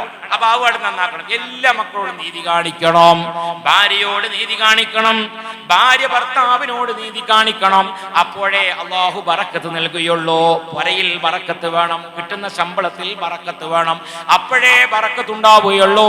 പരിശുദ്ധമായ റമദാൻ നമ്മുടെ മുമ്പിലുണ്ട്. റമദാൻ വരുമ്പോൾ നാം നനച്ചുകുളി എന്നൊരു പ്രയോഗം മലപ്പുറം ജില്ലയിലുണ്ട്. ഇവിടെ ഉണ്ട് നനച്ചുകുളി. എന്തായാലും പറയാ, റമദാന്റെ തൊട്ടു മുമ്പേയായി മൊത്തം ഒന്ന് വൃത്തിയാക്കി, പോരെയും പരിസരമൊക്കെ വൃത്തിയാക്കി, ആ നേരത്തെ അലക്കിയതാണെങ്കിൽ ഒന്ന് അലക്കി, നിസ്കാരക്കുപ്പായൊക്കെ ഒന്ന് അലക്കി വൃത്തിയാക്കി. എന്തായാലും ഇവിടെ പറയാ, പരിപാടി ഇല്ലേ? അങ്ങനെ അലക്കണവരുണ്ടോ? എന്തായാലും പറയാ, കഴുകി വൃത്തിയാക്കുക. ഞങ്ങൾ മലപ്പുറത്തായിട്ട് പറയും നനച്ചുകുളി എന്ന് പറയും. ഒന്ന് ഉഷാറായി കുളിക്കാൻ. റമദാനാണല്ലോ. അപ്പൊ റമദാന്റെ തൊട്ട് പോരൊക്കെ മാറാലൊക്കെ അടിച്ചു വരി നല്ല വൃത്തിയാക്കണം. മാറാല അടിച്ചു വരാത്ത ചിലന്തി വലകൾ ഒഴിവാക്കാത്ത വീടുകളാണെങ്കിൽ ആ വീടുകളിൽ ദാരിദ്ര്യമുണ്ടാകും. ഹബീബുനാ സല്ലല്ലാഹു അലൈഹി വസല്ലം. ചിലന്തി വലുള്ള വീടുകൾ, വൃത്തിയില്ലാത്ത വീടുകൾ, പരിസരം വൃത്തിയില്ലാത്ത വീടുകൾ, ബാത്റൂം വൃത്തിയില്ലാത്ത വീടുകൾ, അത്തരക്കാരാകുന്ന വീടുകളാണെങ്കിൽ ആ വീട്ടിൽ എന്തുണ്ടാവും? ദാരിദ്ര്യമുണ്ടാവും. ഹബീബുനാ സല്ലല്ലാഹു അലൈഹി വസല്ലം. വാപ്പയുടെയും ഉമ്മയുടെയും പേര് വിളിക്കുന്ന മക്കളാണെങ്കിൽ അവർക്ക് ദാരിദ്ര്യമുണ്ടാകും. ഹബീബുനാ സല്ലല്ലാഹു അലൈഹി വസല്ലം. ബാപ്പയുടെയും ഉമ്മയുടെയും പേര് വിളിക്കാൻ പാടില്ല. മുഹമ്മദ് എന്നും ഫാത്തിമ എന്നോ ഉപ്പയുടെയും ഉമ്മയുടെയും പേരാണെങ്കിലും മുഹമ്മദ് എന്നോ ഫാത്തിമ എന്നോ വിളിക്കാൻ പാടില്ല. ഉപ്പ എന്നോ ഉമ്മയാ എന്നോ വിളിക്കാൻ പാടുള്ളൂ. വാപ്പയുടെയും ഉമ്മയുടെയും മുമ്പിൽ നടക്കുന്ന ആളുകളാണെങ്കിൽ അവർക്കും അവിടെ ഐശ്വര്യം ഉണ്ടാവുകയില്ല. വാപ്പന്റെ ഉമ്മന് മുമ്പ് നടക്കാൻ പാടില്ല. വാപ്പ ഒരുപക്ഷെ കൃഷി പണിക്കാരനാവാം, മകൻ ഡോക്ടറാകാം, എഞ്ചിനീയർ ആകാം, എന്നാലും വാപ്പയാണ് മുമ്പിൽ നടക്കേണ്ടത്. ഒരു കാറിൽ യാത്ര ചെയ്യുമ്പോൾ സുബ്ഹാനല്ലാഹ് മകൻ ഡ്രൈവിംഗ് ചെയ്യുന്നു, മകന്റെ ഭാര്യയെ മുമ്പിലിരുത്തുന്നു, ഉമ്മയെയും ഉപ്പയെയും ബാക്കിലിരുത്തുന്നു. ദാരിദ്ര്യമുണ്ടാകും. ഹബീബുനാ സല്ലല്ലാഹു അലൈഹി വസല്ലം. വാപ്പ എന്തോ ആവട്ടെ, ഉമ്മ എന്തോ ആവട്ടെ, ഭാര്യയെ ബാക്കിലിരുത്തണം. എന്നാൽ എപ്പോഴും ഭാര്യയും ഭർത്താവും പോകുമ്പോ ഉമ്മ കയറാനും കുത്തിരിക്കണ്ട അല്ലേ? എപ്പോഴും നമ്മൾ എന്ത് ചെയ്യാ, ഓലെങ്ങനെ ഒരു സ്വർഗത്തിലെ കട്ടറുമ്പാക്കാൻ വേണ്ടിട്ട് എന്ത് ചെയ്യാ, ഓലെണ്ണാൾ കല്യാണം കഴിഞ്ഞിരിക്കുന്ന എന്തുണ്ടാവുമല്ലോ, ഓൽക്കൊക്കെ റാഹത്ത് ഉണ്ടാവുന്ന ടൂറൊക്കെ പോകാൻ. അപ്പൊ ഉമ്മ പറയാം എപ്പോഴും ഞാനും പോരുന്നുണ്ട് പറഞ്ഞാൽ പിന്നെ സ്വർഗത്തിലെ കട്ടറുമ്പല്ലേ പോകാൻ പാടില്ല. അപ്പൊ പറയാ, ഇടക്ക് പറയാം, മോനോട് പറയാ, മോനെ നിങ്ങൾ 2 ആളും പോയി വാ, ഇൻഷാ അല്ലാഹ് നമുക്ക് പിന്നെ പോവാം. അൽഹംദുലില്ലാഹ്. അപ്പൊ ഓൾക്ക് ഭയങ്കര ഇഷ്ടീകാരം അല്ലേ? ഭയങ്കര ഇഷ്ടീകാരം. എപ്പോ നിങ്ങൾ മാറ്റി ഒരുങ്ങിയാലും സുബ്ഹാനല്ലാഹ് അപ്പൊ പറയണത് ഞാനും നിങ്ങളെ കൂടെ എന്ന് പറഞ്ഞാൽ ഇവർക്ക് എന്തെങ്കിലും വർത്താനം പറയണ്ടാവും, എന്തെങ്കിലുമൊക്കെ ഒരു വർത്താനം ഓൽക്കും പറയണ്ടാവും, നിങ്ങൾ കേൾക്കാൻ പറ്റാത്ത വർത്താനമൊക്കെ. അപ്പൊ അതിനൊരു സ്വാതന്ത്ര്യം ഓൽക്കും കൊടുക്കണം. ഞാൻ ഇടക്ക് പറഞ്ഞെന്നുള്ളൂ, ഞാൻ അതിലേക്ക് കടക്കുന്നില്ല. അപ്പൊ അതുകൊണ്ട് വാപ്പയുടെയും ഉമ്മയുടെയും പേര് വിളിക്കുന്ന ആളുകൾ, വാപ്പയുടെയും ഉമ്മയുടെയും മുമ്പിൽ നടക്കുന്ന ആളുകൾ, വാപ്പക്കും ഉമ്മക്കും ദുആ ചെയ്യാത്ത മക്കളാണെങ്കിൽ അവർക്കും ദാരിദ്ര്യമുണ്ടാകും. ഹബീബുനാ സല്ലല്ലാഹു അലൈഹി വസല്ലം. മരണപ്പെട്ടു പോയ വാപ്പയും ഉമ്മയുമാണെങ്കിൽ അവരുടെ മഗ്ഫിറത്തിന് വേണ്ടി ദുആ ചെയ്യണം. മരണപ്പെടാത്ത വാപ്പയും ഉമ്മയുമാണെങ്കിൽ അവർ ആഫിയത്തിന് വേണ്ടി ദുആ ചെയ്യണം. എന്നാൽ അവർക്കൊക്കെ ദാരിദ്ര്യം ഒഴിവാകും. പൈസ ഉണ്ടാകാനേ പൈസ ഉണ്ടാകാൻ കച്ചവടം ഉണ്ടായിരുന്നു കാര്യമില്ല, ഒരുപാട് കാര്യങ്ങൾ ചെയ്യണം. കസ്റത്തുന്നൗം, അധികരിച്ച് ഉറങ്ങുന്ന ആളുകൾ അവർക്കും ദാരിദ്ര്യമുണ്ടാകും. ഹബീബുനാ സല്ലല്ലാഹു അലൈഹി വസല്ലം എപ്പോഴും ഉറങ്ങന്നെ. എന്താ പണി? കാര്യമായി പണിയൊന്നുമില്ല, ഉറങ്ങന്നെ ഉസ്താദേ അല്ലേ? നിങ്ങളെ പറ്റി പെണ്ണുങ്ങളോട് ചോദിച്ചോക്കണം, എന്താ പോയി മുപ്പര് ഈ ഉസ്താദ് നിങ്ങളാ പറഞ്ഞ മാതിരി തന്നെ മുപ്പര് അങ്ങനെ ഉറങ്ങന്നെ. പിന്നെ പെരുന്നാൾക്ക് തുണി കുപ്പ എടുക്കാൻ കഴിയോ? എങ്ങനെ എടുക്കാൻ കഴിയണം? കസ്റത്തുന്നൗം, അധികരിച്ച് ഉറങ്ങുന്ന ആള്. കഴിഞ്ഞ കൂടി ഞങ്ങൾ ഈജിപ്ത് യാത്രയിൽ ഒരാളുണ്ടായിരുന്നു. അപ്പൊ അയാളെ പരാതി, ഉസ്താദേ നിങ്ങൾ എനിക്ക് കാര്യമായി പണിയൊന്നുമില്ല, നിങ്ങൾ ദ്വാരക്കണം കേട്ടോ എന്ന് പറയാം. അപ്പൊ എന്താ നിങ്ങൾക്ക് പണി? ഇപ്പൊ പണിയൊന്നുമില്ല, രാവിലെ സുബൈക്ക് എണീക്കും, പിന്നെ സുബൈ നേരെ ഉദിച്ചിരിക്കുന്ന സൂര്യ ഉദിക്കാതെ ഉറങ്ങാൻ പാടില്ലല്ലോ, അതുകൊണ്ട് ഒരു 9 ഒരു 7 മണി സുബൈക്ക് സൂര്യ ഉദിച്ചു കഴിഞ്ഞാൽ ഒരു 9 മണി വരെ ഉറങ്ങുന്നതാണ്. പിന്നെന്താ പണി? 9 മണിക്ക് എണീറ്റിട്ട് പിന്നെ ചായയൊക്കെ കുടിച്ചിട്ട് പിന്നെ ഞാൻ ഉച്ചവരെ പിന്നെ ഉറങ്ങും ഉസ്താദെ. നല്ല മനുഷ്യൻ. ഉച്ചവരെ ഉറങ്ങും കേട്ടോ. ഉച്ചവരെ കഴിഞ്ഞാൽ പിന്നെ കുളിച്ചൊക്കെ വൃത്തിയായി ഉച്ചക്ക് ചോറ് ഞാനും ഭാര്യ ഒന്നിച്ച് കഴിക്കും, പിന്നെ രണ്ടാളും കൂടി ഉറങ്ങും. അപ്പോൾ ഉറക്കം വരും. സുബ്ഹാനല്ലാഹ്, അസ്ർ വരെ പിന്നെ ഉറങ്ങും. അതുകൊണ്ട് ആർക്കെങ്കിലും ഉറക്കം കമ്മി ഉണ്ടെങ്കിലും ഗുളികൊന്നും കുടിച്ചാൽ മൂപ്പറിന് ഇജാസത്ത് വാങ്ങിയാൽ മതി കേട്ടോ. എപ്പോഴും ഇങ്ങനെ ഉറങ്ങേനെ. അങ്ങനെ അസറിന്റെ ഉറങ്ങൂല ഇയാൾ, നല്ല മനുഷ്യനാ. അസറിനെ ഉറങ്ങൂല, മഗ്‌രിബിനെ ഉറങ്ങൂല. ഇശ കഴിഞ്ഞാൽ പിന്നെ മൂപ്പരെന്ത് ചെയ്യും? ഇശായ പിന്നെ ഹദ്ദാദൊക്കെ ചൊല്ലി ചോറൊക്കെ തിന്നിട്ട് പിന്നെ ഉറങ്ങുമല്ലോ. സുബ്ഹാനല്ലാഹ്, ഇയാൾക്ക് ഉറക്കുന്നൊരു കുഴപ്പമില്ല. അങ്ങനെ മൂപ്പർക്ക് ഒരു കട ഉണ്ടായിരുന്നു. ആ കട വിൽക്കാൻ വേണ്ടി തുറക്കാൻ വേണ്ടി പറഞ്ഞു. അതിൽ തുറക്കാനൊന്നും പോലെ ഉസ്താദ് പോകല്ല ഉസ്താദ്, അത് എന്തിനും കാട്ടണം. അങ്ങനെ എന്നോട് തുറക്കാൻ പറഞ്ഞു. അസ്മാഉൽ ബദർ നേർച്ചയാക്കാൻ വേണ്ടി പറഞ്ഞു. അസ്മാഉൽ നേർച്ചയാക്കി ആ കട എന്ത് ചെയ്തു? അങ്ങനെ മാഷാ നടത്താൻ കൊടുത്തു 2 ലക്ഷം റുപ്യക്ക്. പിന്നെ 2 ആഴ്ച കഴിഞ്ഞപ്പോൾ മൂപ്പരിനോട് വിളിച്ചാൽ പറഞ്ഞു, ഉസ്താദേ ആ ഒരു കട ഉണ്ടല്ലോ എന്നാലും ഇങ്ങോട്ട് പറഞ്ഞ് അതിപ്പോ നടത്താൻ കൊടുത്ത് എത്ര റുപ്യ? 2 ലക്ഷം റുപ്യ. ഇനിയിപ്പോ ഞാൻ എന്താ കാട്ടുക എന്നുള്ള ബേജാറിലാണ്.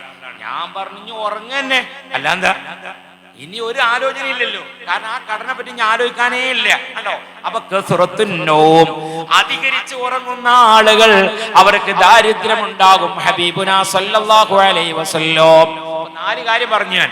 1 കസ്റത്തുന്നൗം, അധികരിച്ചുറങ്ങുന്ന ആള്.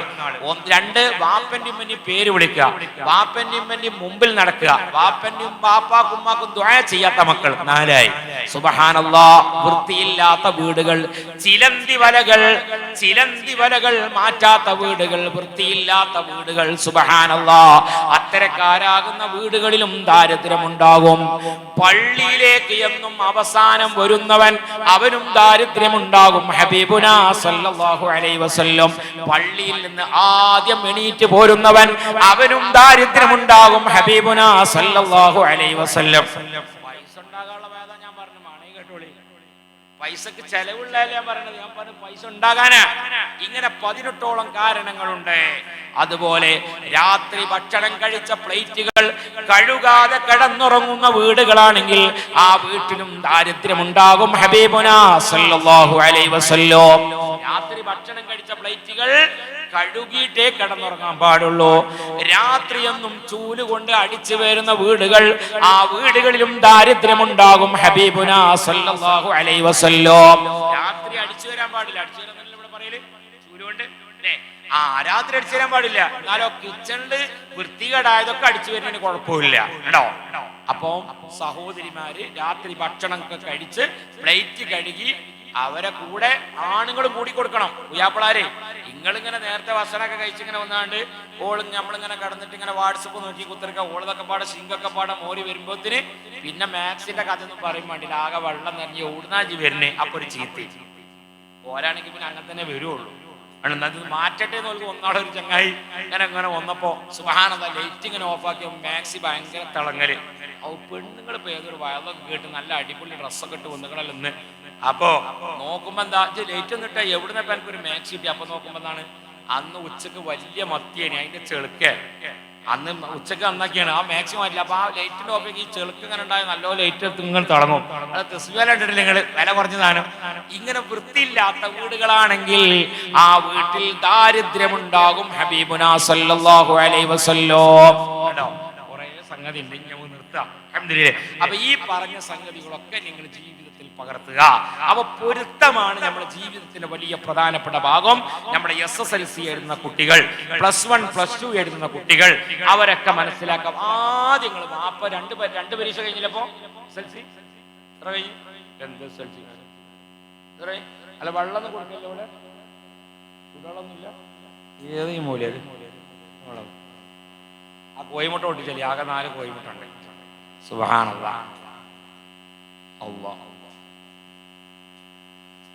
അപ്പൊ അതുകൊണ്ട് എല്ലാവരും പൊരുത്തമാണ്. അപ്പൊ നാളെ കുട്ടികളൊക്കെ ബാപ്പാനോട് ഉമ്മാനും പൊരുത്തപ്പെടിച്ച ആദ്യം നാളെ 2 പരീക്ഷ കഴിഞ്ഞാൽ അവിടെ ഒക്കട്ടെ. ഇനി അവരോട് പറ, വാപ്പ ഞാൻ നിങ്ങള് പാപ്പച്ചി പറഞ്ഞൊക്കെ പലതും കേൾക്കാവുന്നുണ്ട്, അതുകൊണ്ട് നിങ്ങൾ പൊരുത്തപ്പെടണം. ആ ഒരു മനസ്സ് വന്ന ഇത് പെരുംചൂടാൻ ഓടിയത് ജീവിതത്തിൽ പിന്നെ വെള്ളം ചോദിച്ചാൽ മനുഷ്യന്മാർക്ക് വെള്ളം കൊടുത്ത ചൂടുവെള്ളം ചോദിച്ച ആളുകൾക്ക് പെരും ചൂടുള്ള വെള്ളം കൊണ്ടുവരും. പെരും ചൂടുള്ള വെള്ളം നമ്മള് ആകെ പീസാവൂലേ? തിളപ്പിച്ചാറിയ വെള്ളമാണ് കുടിക്കേണ്ടത്. നൂഹ് നബിന്റെ ജനത പരിപാടി നൂഹ് നബിന്റെ ജനത വെള്ളത്തിൽ മുങ്ങി നശിച്ചല്ലോ, ചരിത്രം അറിയല്ലോ. ആ വെള്ളത്തിന് ഒരു പ്രത്യേകത ഉണ്ടെന്നാ, ആ വെള്ളം ചൂടും തണുപ്പും കൂടിയ വെള്ളമാണ്. അത് ശരീരത്തിന് നന്നല്ല. നമ്മൾ ഈറ്റർ ഉപയോഗിച്ചുകൊണ്ടുണ്ടല്ലോ ഒരു പരിപാടി, അത് ശരീരത്തിന് വളരെ കേടാണ്. തിളപ്പിച്ചാറിയ വെള്ളമാണ് നമ്മൾ കുടിക്കേണ്ടതും കുളിക്കേണ്ടതൊക്കെ. നിങ്ങളവിടെ പിന്നെ അങ്ങനത്തെ ആവശ്യമൊന്നുമില്ല. ഇവിടെയൊക്കെ നല്ല നാച്ചുറൽ വെള്ളം, നല്ല സ്ഥലമാണ്. അങ്ങനെ ടൗൺ ഏരിയ ഒന്നും ഇല്ലല്ലോ. അതുകൊണ്ട് ഇവിടുത്തെ കിണറ്റത്തെ വെള്ളം തന്നെ കുടിക്കാൻ ഏറ്റവും നല്ലത്. അപ്പൊ അതുകൊണ്ട് ഇൻഷാ അല്ലാഹ് എല്ലാവരും പൊരുത്തപ്പെടിക്കാം. ഇങ്ങനെ വലിയ മനുഷ്യന്മാരൊക്കെ നിൽക്കുന്നുണ്ടാവും. പടച്ചോനെ തങ്ങൾ പറഞ്ഞത് വളരെ ശരിയാണ്. ഞാൻ പിന്നെ എങ്ങനെയാ ഗൾഫ് പോയിട്ട് ശരിയാകുക, കച്ചവടം തുടങ്ങിയ ശരിയാകുക എങ്ങനെയാണ്? അതുകൊണ്ട് എല്ലാവരും പൊരുത്തം. വലിയ വയസ്സായ ആളുകൾക്കൊക്കെ പറ്റൂത്. ഒരു കണിപ്പ് ശരിയാവില്ല, അങ്ങോട്ട് ശരിയാവില്ല, ഇങ്ങോട്ട് ശരിയാവില്ല, എന്ത് പറഞ്ഞാൽ ശരിയാവില്ല. നിങ്ങൾ അതിനൊക്കെ എന്ത് ചെയ്യും? ഏതെങ്കിലും തങ്ങൾക്ക് പോയി നോക്കും. തങ്ങൾ പറയുന്നത് എനിക്ക് സിഹറാണ്. കാരണം നിങ്ങൾക്കും തന്നെ അത് കേട്ടെങ്കിലും സമാധാനമാവുള്ളൂ. നിങ്ങൾക്കും തന്നെ ഒരു ചികിത്സക്കുള്ള ഒരു മൂല്യർത്തി എന്നാൽ ആ മൂല്യർ എന്ത് പറയണം? എനിക്ക് സിഹറാണ്. അതിപ്പോ സിഹർ ഇപ്പൊ ആരോ ഉസ്താദ് അയച്ച്, അതിപ്പോ അങ്ങനെ പറയാൻ പറ്റൂല എനിക്ക്. അപ്പൊ അതങ്ങനെ എന്റെ ഇളാമാന്റെ ആ കുട്ടിന്റെ പേരക്കുട്ടിന്റെ എന്തെങ്കിലും പ്രശ്നം ഉണ്ടായിരുന്നാല് ഇല്ല, ഓന്റെ അപ്പുറത്ത് അങ്ങനെ തന്നെയാ വന്നത്. അങ്ങനെ അപ്പൊ നിങ്ങൾക്ക് സമാധാനായി. ഒരു ഡോക്ടർ ഒരു സൈക്കിളും വന്ന് നമ്മളെ കുട്ടി വീണുകാണ്ട് ഡോക്ടർക്ക് വന്നു. അപ്പൊ ഡോക്ടർ ഇങ്ങനെ നോക്കിയിട്ട് ഇങ്ങനെ എന്താക്കി, ഇങ്ങനെ നോക്കിയിട്ട് മൂപ്പര് പറഞ്ഞത് മെഡിക്കൽ കോളേജിൽ ചെന്നാൽ അത്രയും നോക്കുള്ളൂ. നോക്കിയിട്ട് ഒരു ഓയിൽമെന്റ് എഴുതുന്ന പ്രശ്നമില്ല. നമുക്കൊരു വിശ്വാസമല്ല. എക്സ്റേ എടുത്തില്ലല്ലോ, എക്സ്റേ അതിന് നേരെ ഈ ചങ്ങായിക്ക് ഒന്നും തിരിയില്ല. അങ്ങനെ നേരെ അപ്പുറത്ത് ചെന്നിട്ട് എന്ത് ചെയ്തു? പ്രൈവറ്റ് ഹോസ്പിറ്റലിൽ ചെന്നപ്പോൾ എന്ത് ചെയ്തു? ഒരു എക്സ്റേ, ഒരു ECG, 2 സ്കാനിങ് ഒക്കെ പാടെ ഒരു 4,000 റുപ്യനെ കണ്ടുകൊണ്ട് എന്നിട്ട് പിന്നെ എഴുതി കൊടുത്ത ഈ ഓയിൽമെന്റ് തന്നെയാണ്. അപ്പൊ നല്ല ഡോക്ടറാ. ഒരു എക്സ്റേ കൂടി എടുക്കാതെ മറ്റാൾ എഴുതി കണ്ടോ? അപ്പൊ നിങ്ങൾക്ക് ഡോക്ടർ ഉസാറായി എന്ന് പറയണമെങ്കിൽ എന്ത് ചെയ്യണം? 2 എക്സ്റേ പാസ്സാക്കണം. എന്ന പോലെ മൂലമാർ സിഹിർ എന്നാണ് പറഞ്ഞ മാഷാ അല്ലാഹ് നല്ല റാഹത്തായി. എന്താ എന്റെ പെരപ്പണി തീരാത്തത്? എനിക്ക് സിഹിറുണ്ട്, റാഹത്തായില്ലപ്പോ നിങ്ങൾക്ക്. ഞാൻ എല്ലാവരും കൂടെ അങ്ങനെ പറയാം. എല്ലാവർക്കും റെഡിയായി. ഒരു സിഹിർ ഇല്ലെങ്കിലോ പൊരന്റെ കുഴപ്പമാണ്. അതിന്റെ പൊരക്കെന്തോ കുഴപ്പമാണ്, ഇല്ലെങ്കിൽ അടുപ്പിന്റെ കുഴപ്പമാണ്. ചിലർക്ക് അടുപ്പിന്റെ കുഴപ്പമാണ്. അടുപ്പിന്റെ കുഴപ്പം, അടുപ്പ് സാധാരണ കിഴക്ക് പടിഞ്ഞാറിലാണ് അടുപ്പുണ്ടാണ്ട്. നിങ്ങൾ അടുപ്പ് എങ്ങട്ടാ? അപ്പൊ ആലോചിച്ചാലേ കിഴക്ക് പടിഞ്ഞല്ലേ, കിഴക്ക് പടിഞ്ഞാറല്ലേ? അപ്പൊ എല്ലാരും ഇങ്ങനെ ആലോചിച്ചാൽ എവിടുക്ക അടുപ്പ് സാധാരണ കിഴക്ക് പടിഞ്ഞാറിലാണ്. അപ്പൊ ചിലർ തെക്ക് വടക്കിലുണ്ടാവും. അപ്പൊ ചില ഏതെങ്കിലും ഒരാൾക്ക് ചെല്ലുമ്പോ പറഞ്ഞു, എന്റെ പൊരക്ക് എന്താ ചില അടുപ്പ് പ്രശ്നമാണ്, അതുകൊണ്ടാണ് എന്റെ പേരക്കുട്ടിന്റെ കല്യാണം ശരിയാത്ത. എന്താ സാധനം? തെക്കടക്കിലെ കിഴക്ക് പടിഞ്ഞാറാണ്. ചെങ്ങായിമാരെ, കിഴക്ക് പടിഞ്ഞാറിലെ അടുപ്പുണ്ടാക്കണം എന്തിനാ? നിങ്ങള് തത്വശാസ്ത്ര പ്രകാരം പടിഞ്ഞാറ് ഭാഗത്ത് നിന്ന് കാറ്റടിക്കുമ്പോ കിഴക്ക് ഭാഗത്തുകൂടെ ഈ കാറ്റ് ഒഴിഞ്ഞു പോകുമ്പോ പുക കൂടെ പോകും. അതിനാണ്. അല്ല നിങ്ങളെ പേരക്കുട്ടിന്റെ കല്യാണം ശരിയാകാനൊന്നല്ലേ. ഞാൻ അതിനെ അടുപ്പ് പൊളിച്ചാൽ നടക്കണ്ട. പക്ഷെ അത് പൊളിച്ചാൻ പറഞ്ഞെങ്കിലേ പെണ്ണുങ്ങൾക്ക് റാഹത്താവുള്ളൂ. ഈ അടുപ്പ് ശരിയില്ല എന്നെങ്കിലേ ഊരവേദന മാറുള്ളൂ എന്ന് പറഞ്ഞാൽ വളരെ റാഹത്തായി. ഒന്നുമില്ല, തത്വശാസ്ത്രം. പിന്നെ ഇപ്പൊ അങ്ങനത്തെ പ്രശ്നമൊന്നുമില്ല. ഇപ്പൊ പിന്നെ നമ്മളെ പുകയില്ലാത്ത ആലുവായി തൊരീക്കത്ത് പല തൊരീക്കത്തുള്ള അടുപ്പുണ്ട്. അപ്പൊ ആ അടുപ്പാണെങ്കിൽ പിന്നെ പുക മേപ്പെടുക്കാൻ വിട്ടാൽ മാണ്ടി കൊടുത്ത് കണപ്പോയിക്കോട്ടെ. ഈ കേക്ക് പടിഞ്ഞാട്ട് കാണേ പടിഞ്ഞാട്ട് ഒരു കുഴപ്പമില്ലല്ലോ. ഇനി ഡൈമോസ് ഇതൊന്നുമല്ല പ്രശ്നം. 5 വക്ത് നിസ്കരിച്ചൂല. 5 വക്ത് നിസ്കരിച്ചൂല. എന്നാണ് ഒരു ചങ്ങായി എന്നോട് നിങ്ങൾ പറഞ്ഞു, സാറേ എന്റെ പൊരന്റെ അളവ് ശരിയല്ല എന്ന് പറഞ്ഞിങ്ങനെ. ഞാൻ ഇപ്പൊ പൊരണ്ടാക്കി ഒരു 5-6 മാസമായി, ഒരു കച്ചവടം നടക്കണില്ല. അള്ളാ. അപ്പൊ നാളെ അവിടെ ഏതോ ഒരു ചികിത്സക്ക് എടുക്കണ ഏതൊരു ചങ്ങായി ഉണ്ട്. ആ ചങ്ങായിന്റെ അടുത്തപ്പോ ചെന്നപ്പോ പറഞ്ഞ് എന്റെ പൊര നടക്കാൻ വരണം. പൊരക്കൊരു അളവുണ്ട്. അളവേതാ? ഉത്തമം, മധ്യമം, അധമം. അങ്ങനെ 3 അളവുണ്ട്. അത്രേ പറഞ്ഞുള്ളൂ. ബാക്കി പറയണമെങ്കിൽ പൈസ വേറെ വേണം. മനസ്സിലായില്ലേ? അപ്പൊ ഉത്തമം, മധ്യമം, അധമം. അപ്പൊ ഇവന് ഇതാണ് പൊരന്റെ അളവുള്ളത്. അപ്പൊ എന്റെ പൊര നടക്കണം എന്നാണ്. വന്ന് അളന്ന് നോക്കുമ്പോ ഇവന്റേത് അധമത്തിലാണ്. അപ്പൊ നോക്കുമ്പോ എന്നോട് പറഞ്ഞു, എന്റെ ഈ പൊരന്റെ ഈ ഭാഗം മൊത്തം പൊളിച്ച് മാറ്റിയിട്ട് ഒന്നിരിക്കൽ മധ്യമത്തേക്കാക്കണം, ഉത്തമത്തേക്കാണെങ്കിൽ ഒന്നുകൂടി കൂട്ടുമാണെന്നാണ്. സുബ്ഹാനല്ലാഹ്. ഇപ്പൊ നിലവിലൊരു 5 ലക്ഷം രൂപ കടമുള്ളൂ. ഇത് മാറ്റിക്കാണ്ട് പൊളിച്ച് റെഡിയാക്കണമെങ്കിൽ ഒരു 8 ലക്ഷം വേറെ വേണം. സുബ്ഹാനല്ലാഹ്, സങ്കടത്തിന് അരുതിയിട്ട് ധർമ്മസങ്കടം പാസ്സായി പറഞ്ഞ മാതിരിയാണ് ഇപ്പോ സംഗതിയാണ്. അപ്പൊ ഞാൻ എന്താ കടുസന്റെ ഒറ്റ കച്ചവടം നടക്കണില്ല. അപ്പോ അങ്ങനെ കച്ചവടം നടക്കാൻ പറ്റും. അപ്പൊ ഞാൻ തങ്ങൾ പാപ്പ ഏതായാലും നമ്മുടെ പരിപാടിക്ക് വരുന്നുണ്ടല്ലോ, അപ്പൊ ചോറ് ഞങ്ങളെ ഏറ്റെടുത്തത് എന്ത് ചോദിച്ചാല് നിങ്ങളോട് ഇത് ചോദിച്ചാലോ എന്ന് കരുതിയിട്ടാണ്.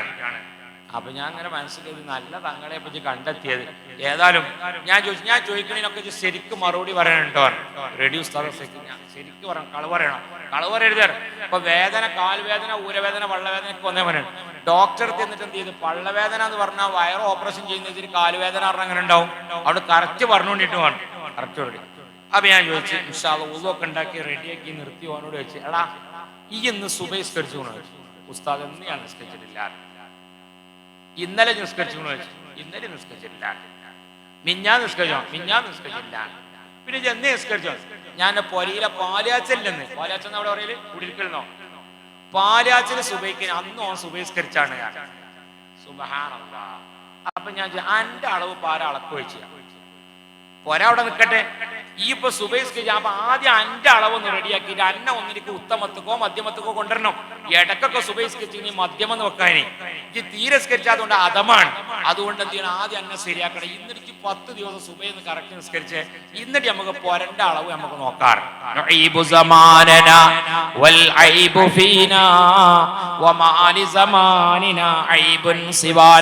കാലങ്ങളെ നമ്മൾ കുറ്റം പറയും.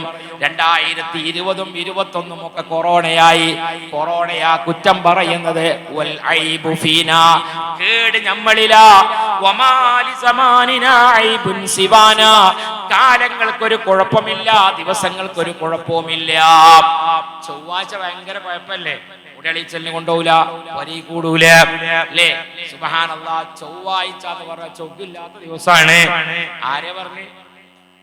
സുബഹി നിസ്കരിച്ച ഒരു കുഴപ്പമില്ല, സുബഹി നിസ്കരിച്ചാൽ ആസില്ല. ചൊവ്വാഴ്ച നിങ്ങൾക്ക് എല്ലാ പണിയും ചെയ്യാം, പക്ഷെ ചൊവ്വാഴ്ച നമ്മൾ ചെയ്യൂല. പക്ഷെ ചൊവ്വാഴ്ച ഒരു നേരമുണ്ട്, ആ നേരം കത്തി പറ്റിയാൽ ബ്ലഡ് നിൽക്കുകയില്ല. അതുകൊണ്ടായിരുന്നു പഴയ കാലങ്ങളിൽ ബാർബർമാര് ചൊവ്വാഴ്ച ബാർബർ ഷാപ്പ് തുറക്കാറില്ലായിരുന്നു. ഇപ്പോൾ സംയുക്തമായത് ഞായറാഴ്ചയിലേക്ക് മാറി. ചൊവ്വാഴ്ച ബാർബർ ഷാപ്പ് തുറക്കാതിരിക്കുന്നതിൽ കാരണമുണ്ട്. ഒരു ദിവസം ബ്ലഡ് നിൽക്കാത്ത ഒരു സമയമുണ്ട്, ആ സമയം എപ്പോഴാണെന്ന് അറിയില്ല. അതുകൊണ്ടാണ് ചൊവ്വാഴ്ച ദിവസങ്ങളിൽ ബാർബർമാര് ബാർബർ ഷോപ്പ് തുറക്കാതിരിക്കുന്നതും ബാർബർ പണി എടുക്കാതിരിക്കുന്നതും. സംയുക്തമായി ഒക്കെ ഞായറാഴ്ചയ്ക്ക് മാറ്റി അല്ലേ? അപ്പൊ അതുകൊണ്ട് പ്രിയപ്പെട്ട മുഅ്മിനീങ്ങളെ, ഇതൊക്കെ നമ്മൾ ശരിയാക്കണം. വെള്ളം കൊണ്ടുവരാൻ വേണ്ടി പിന്നെ ഈ വേദ പറഞ്ഞു. അപ്പൊ അൽഹംദുലില്ലാഹ് എല്ലാരും സുബഹി നാളെ മുതൽ നിസ്കരിക്കാം. റെഡിയാ? റെഡിയല്ലേ? ആ കറക്റ്റ് നിസ്കരിക്കാം. പിന്നെ ഞാൻ പറഞ്ഞെന്താണ്, ഭാര്യമാരോട് പൊരുത്തപ്പെടിക്കണം, ഭാര്യ ഭർത്താവിനോട് പൊരുത്തപ്പെടിക്കണം. റമദാനാണല്ലോ വരുന്നേ.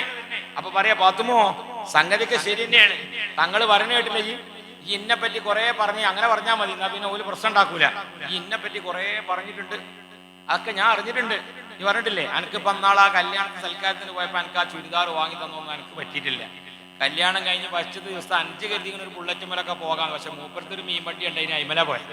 അതാണ് എനിക്ക് ഇഷ്ടപ്പെടുന്നതൊക്കെ പറഞ്ഞൊക്കെ ഞാൻ അറിഞ്ഞാണ്. പക്ഷേ നാളെ മഹ്ശറയിൽ ഭർത്താക്കന്മാരെ ചീത്ത പറഞ്ഞതിന്റെ പേരിൽ ഒരു നരകത്തിക്കുള്ള ഒരു ലൈന് വേറെ ഉണ്ട്. അതുകൊണ്ട് ഞാൻ അങ്ങനെ സ്വർഗത്ത് പോകുമ്പോ, ഇജ്ജ് നരകത്ത് പോകുമ്പോ നമ്മള് 10-50 കൊല്ലം ഒന്നിച്ച് ജീവിച്ചതല്ലേ, ഇജ്ജ് നരകത്ത് പോകുമ്പോ എനിക്ക് അത്ര വലിയ ഇഷ്ടമൊന്നും ആവൂല. അതുകൊണ്ട് എന്നെ പറ്റി പറഞ്ഞ മുഴുവൻ എനിക്ക് ഞാൻ പൊരുത്തപ്പെട്ട് നിൽക്കണമെന്ന് ഓളോട് ആദ്യം അങ്ങോട്ടാണ് പറഞ്ഞിരണ്ടേ. എന്നിട്ട് പിന്നെ മെല്ലെ പറഞ്ഞാണ്ടി ഓളോട്, എന്ത് ഞാൻ എന്നെ പറ്റി വല്ലോ പറഞ്ഞിങ്ങനെ ഒജ് പൊരുത്തപ്പെട്ടിടണ്ടേ, എന്നാ പിന്നെ ചപ്പാത്തി മുടങ്ങൂല. കൊണ്ടിട്ടില്ലേ? സുബ്ഹാനല്ലാഹ്. പെണ്ണെന്നെ കെട്ടാത്തോല് പിന്നെ ഈ വാത് കേൾക്കും വേണ്ട, മനസ്സിലായില്ലേ? അപ്പൊ അതുകൊണ്ട് സുബ്ഹാനല്ലാഹ് എല്ലാവരും പൊരുത്തപ്പെടിക്കാം കേട്ടോ. എല്ലാവരും പൊരുത്തപ്പെടിച്ച് എല്ലാവരും നല്ല ഉഷാറാകുക.